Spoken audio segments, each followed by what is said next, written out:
Welcome, Nigel Credlin, Head of Investments at William Buck. Thank you very much, Jimmy. Pleasure to have you here. How are you enjoying the symposium so far? It's been really good.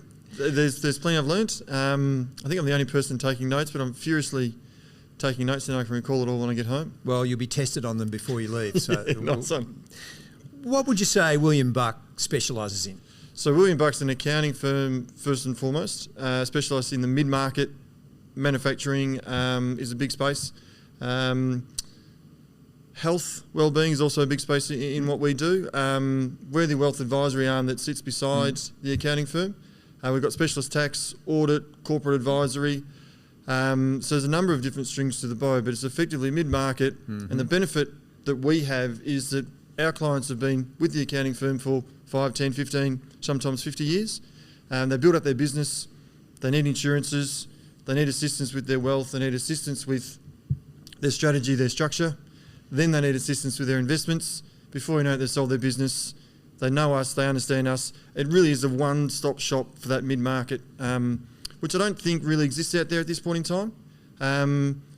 People compare us to Pitcher Partners 20 years ago, sort of thing. So from that perspective, I think we're really well placed. And from that standpoint that you just described and your role in the wealth advisory business, obviously defensive's extremely important to that kind of client. So how has your approach to defensive assets changed in recent years, if it has changed? So I started my career back in 2004 at Macquarie. I left there and then was one of the founding partners at Evans & Partners, and that's where I learned a hell of a lot about investing. 3.5 years ago I moved to William Buck to head up the wealth team. To fix it, get a little bit more income coming through, to stabilise the business. And as head of the investments, a lot's changed in that last 3.5 years. You had the ability to get some good yields out of fixed income. That doesn't exist anymore. You had the ability to have yield with protection. That doesn't exist anymore either. And you're able to set a portfolio that allowed you some flexibility in that space. So what we've done over the last number of years is stripped out a lot of the credit. We're super defensive in that asset class, especially where we are in the business cycle, where we are in the bull market that has finished. But that was a 13, 14-year bull market, especially in the US. So we look at the asset prices, we look at what's happening, and in that defensive space, we want to make sure that our clients' money is still there at the end of the day. We don't want frozen funds. I had to deal with that in 2009 through to about 2013. A lot of property funds froze. I don't want to have those conversations with clients. So we are super defensive. What concerns you most about the defensive exposure that you're holding? Not just your firm, but defensive exposures in general.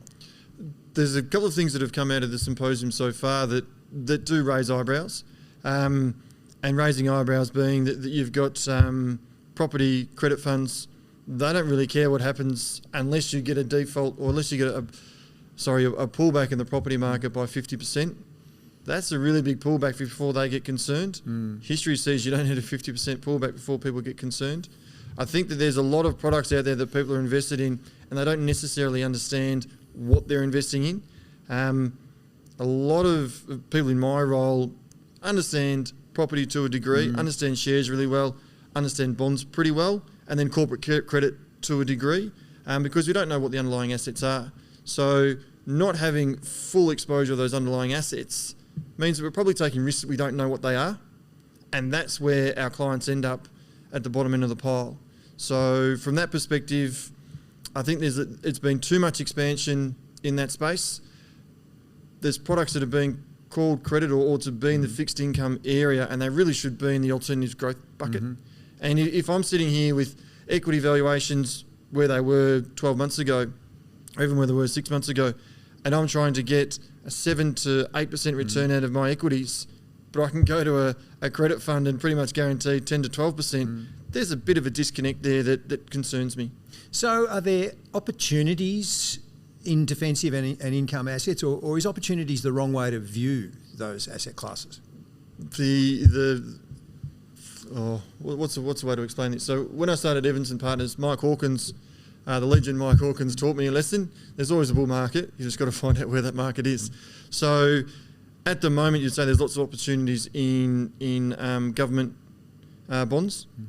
There's a bit of scope there, and if you look out through the economic cycle, you'd think there's some more volatility to come. So with the yields where they are, you should be able to get some protection. And if you've got 6 or 8% over 2 years out of that component of the portfolio, that's probably a good return, and that helps ballast what's been happening recently. Corporate credit's going to be really interesting, especially with proliferation of triple B. When that all starts to unwind and you get back to real triple B, not junk bond that's been pushed up, and you still got your double A minuses, I think there's a really good opportunity for really good managers to make a lot of money in that space with a decreased risk appetite. Nigel Credlin, thanks for participating. Cheers, pleasure.